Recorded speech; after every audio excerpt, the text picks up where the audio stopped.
मैं कल social media के माध्यम से पूर्व chairman cooperative bank Shri Ramayan Chaudhary पर जो गोलीबारी हुई है उनका मैंने बयान सुना। उन्होंने मुझ पर और मेरे भाई पर और कोई सोनू सिंह हैं नरीनपुर के, उन पर उन्होंने आवेदन भी दिया है और आरोप भी लगाया है। तो मित्रों, मैं इस संबंध में कहना चाहता हूं कि मैं विगत 6ठे महीने से उन पर कोऑपरेटिव रजिस्ट्रार, प्रधान सचिव सहकारिता विभाग, माननीय उच्च न्यायालय पटना में रिट दायर किया है। आर्थिक अपराध शाखा बिहार को भी, आरबीआई को भी, रजिस्ट्रार को, प्रधान सचिव सहकारिता एवं माननीय उच्चतम न्यायालय ने मेरे द्वारा रिट दायर किया गया है। आवेदन और शिकायत पत्र दिया गया है कि कोऑपरेटिव बैंक को उन्होंने किस तरह से लूटने का काम किया है। माननीय अध्यक्ष 18 से अभी 17 जनवरी 2023 तक थे। इस कार्यकाल में उन्होंने अपने नाम पर 7 करोड़ रुपया विदाउट इंटरेस्ट माफ़ करते हुए और बेटा के नाम पर 3 करोड़ रुपया लिया है, जो बैंकिंग रेगुलेशन एक्ट जो है उसके खिलाफ है तथा सहकारिता नियम के भी खिलाफ है कि कोई भी board of director, even chairman अपने तथा अपने निकटतम संबंधी पत्नी और बेटा के नाम पर लोन नहीं ले सकता, किसी तरह का फाइनेंस नहीं कर सकता है। उसका खुला उल्लंघन उन्होंने किया है। और जो पैसा अवैध रूप से बैंक में जजिया टैक्स के रूप में लिया गया है उनके द्वारा, उससे संपत्ति अर्जित की है, उसका मैंने आर्थिक अपराध शाखा को भी लिख कर दिया है, जिसको बचने के लिए उन्होंने मुझ पर आरोप लगाया है कि मुझ पर गोली चली, मनोज सिंह ने चलाया, जबकि सीसीटीवी कैमरे में जो 2 पर्सन है उसको देखा जा सकता है, उन्होंने रिलीज किया है। एक संदेहास्पद परिस्थिति यह है कि उन्होंने जो अपने दरवाजे पर झाड़ू लगा रहे थे, तो झाड़ू पुलिस देखे कि एक दिन उसी दिन लगा रहे थे कि उसके पहले 1 महीना 2 महीना पहले से लगाते आ रहे हैं। ये रूटीन वर्क में है, पहली बात। दूसरी बात, गोली मारने वाला आदमी दीवार पर मारा है, उनको नहीं लगा और अन्य किसी को भी नहीं लगा। इससे जाहिर होता है कि ये प्रायोजित है उनके द्वारा और हमको बदनाम, हमारी छवि को धूमिल करने के लिए। और चूंकि चुनाव होने वाला है, अभी तो अधिसूचना जारी नहीं हुआ, होने वाला है, इसके मद्देनज़र उनको जातीय उन्माद गोलबंद करने के लिए 85% और 10% का उनके द्वारा बोला गया है। मित्रों, चूँकि मैंने उच्च न्यायालय में उनके खिलाफ दिया है, इसलिए भी हो सकता है कि वो किए होंगे। हमारा दूर दूर तक कोई रिलेशन नहीं है, कोई नाता नहीं है उनसे। अब वो पहले वाला बिहार नहीं रहा है, 32 साल 1990 वाला बिहार, 21वीं सदी का बिहार है। सोशल मीडिया का ज़माना है, कोई कुछ भी करेगा पकड़ा जाएगा।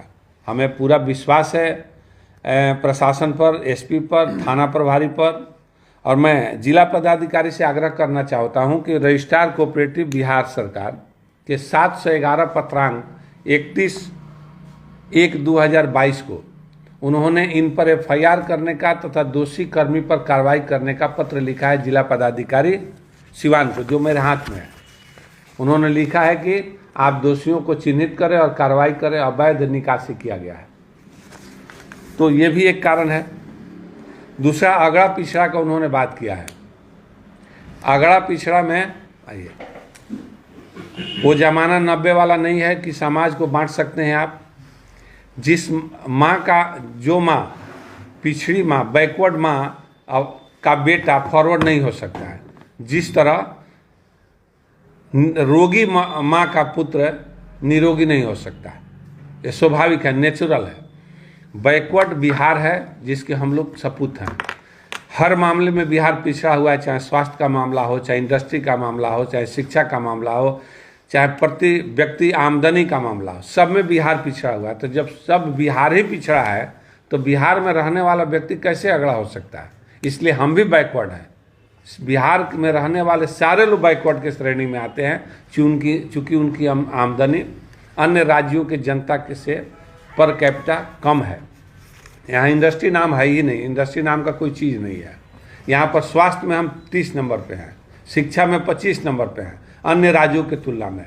तो जब बिहार ही बैकवर्ड है तो बिहार में रहने वाला हर व्यक्ति बैकवर्ड है, तो बैकवर्ड फॉरवर्ड का अब राजनीति नहीं चलेगा। बिहार खुद पिछड़ा हुआ है, तो बिहार में रहने वाला आदमी, मैं पुनः कहना चाहता हूं कि रहने वाला हर व्यक्ति, हर इंसान पिछड़ा हुआ है।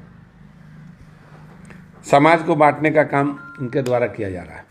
दूसरी बात, जिला पदाधिकारी से मैं आग्रह करूंगा कि जितना भी उन पर लंबित केस है मद निषेध के मामले में, एसपी साहब का एक ऑफिशियल फेसबुक से और पेपर में, अखबार में भी आया है, प्रभात खबर में और भास्कर में, कि उनके द्वारा बताया गया कि इन पर आपराधिक केसेज हैं, उन पर मद निषेध विभाग के कई केसेज हैं, जेल भी जा चुके हैं।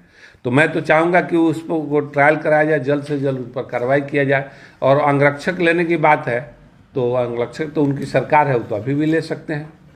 कल की घटना में उन्होंने साफ तौर पे कहा, मेरे ही चैनल पे कहा उन्होंने कि मेरे पास पुख्ता सबूत है इसका, कि उन्होंने मतलब आपका नाम लेकर के और आपके भाई का नाम लेकर के, तो वो सबूत के तौर पे बात कर रहे हैं। तो उनको सबूत प्रशासन को देना चाहिए। मुझे प्रशासन पर पूरा विश्वास है कि प्रशासन अपना सही सही काम करेगी। उनको सबूत देना चाहिए, सबूत को पेश करना चाहिए प्रशासन के पास कि ये मेरे पास सबूत है। जो उन्होंने फुटेज जारी किया है उसमें तो मनोज सिंह नहीं गए हैं, धनंजय सिंह नहीं गए हैं, वो तो फुटेज में आसपास पुलिस भी देख सकती है। नहीं, उनका कहना है कि कोऑपरेटिव बैंक का चुनाव होने वाला है और इसलिए आप चुनाव लड़ने वाले हैं, तो उनका कहना है कि आप उनको मरवा देना चाहते हैं ताकि आप चुनाव। अरे भैया, मैं उस कोऑपरेटिव बैंक का चुनाव मैं 10 साल रहा हूँ, और चुनाव कोई हो सकता है वही, और हम थोड़े लड़ेंगे, 2-4 लोग और लड़ सकते हैं। तो इसलिए बार आपकी उनसे हार हुई थी, तो उनका कहना है कि इस बार जीतने के लिए। अरे तो हम हारने वाले को हम मरवाते फिरते हैं? कोनो एमपी एमएलए का कोई चुनाव है? जब एमपी एमएलए में कोई एक दूसरे को मरवाता नहीं है, फंसाता नहीं है, तो ये तो छोटा चुनाव है ना भाई, कोऑपरेटिव का चुनाव है, इसमें कौन क्यों हम मरवाएंगे? उनका कहना है कि हमसे डर है उनको, हम फिर से उनको हरा देंगे, इसलिए हमको हटाना भाई।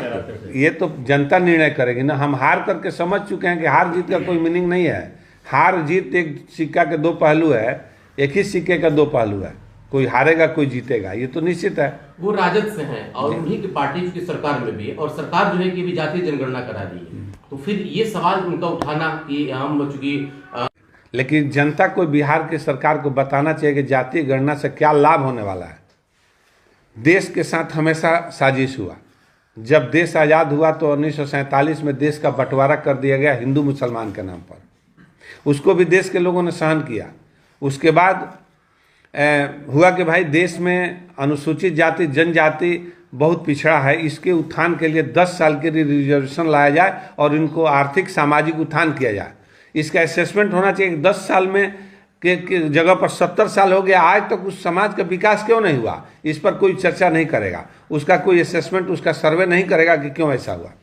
जब बीपी सिंह की सरकार गिरने लगी तो 90 में मंडल कमीशन लाया गया। समाज को एक कब बांटा गया है, देखिए, मंडल कमीशन लाया गया, उसके माध्यम से पिछड़ों को गोलबंद किया गया। उसका लाभ हुआ लालू यादव के परिवार को, मुलायम सिंह यादव के परिवार को, पिछड़े की राजनीति करने वाले परिवार को, ठीक है। लेकिन समाज आज भी वहीं रह गया। पिछड़े वर्ग के कुछ चंद जातियों को लाभ मिला होगा, लेकिन बाकी समाज जो 27% के उस समय आरक्षण में आता था वहीं रह गया, उसका उत्थान नहीं हुआ। फिर एक बार जब नीतीश कुमार जी मुख्यमंत्री बने तो हुआ कि भाई समाज फिर बांटा जाए, तो अगड़े पिछड़ा तो बटा था, बैकवर्ड भी बटा था, तो बैकवर्ड में पिछड़ा और अति पिछड़ा कर दिया गया, इसको भी 2 भाग में बांटा गया, पिछड़ा और अति पिछड़ा। उसके बाद इसमें बांटा गया, दलितों को महादलित में बांटा गया। तो हमेशा जब बिहार और देश बंटते रहेगा तो समाज एकजुट कैसे होगा, समाज का विकास कैसे होगा? सवाल है, राजनीतिक लाभ के लिए ये सब किया जा रहा है। कोऑपरेटिव बैंक के जो निवर्तमान अध्यक्ष रामायण चौधरी आपके बहुत करीबी रहे हैं, पहले आप दोनों एक साथ रहते थे, लेकिन जब कोऑपरेटिव बैंक में उनकी जीत हुई, आपकी हार हुई, तो बीजेपी के कई प्रदेश के बड़े नेताओं के साथ है, संभावनाएं थी कि बीजेपी ज्वाइन भी कर रहे हैं और एमएलसी टिकट की दौर में थे, फिर आपको एमएलसी का टिकट मिल गया।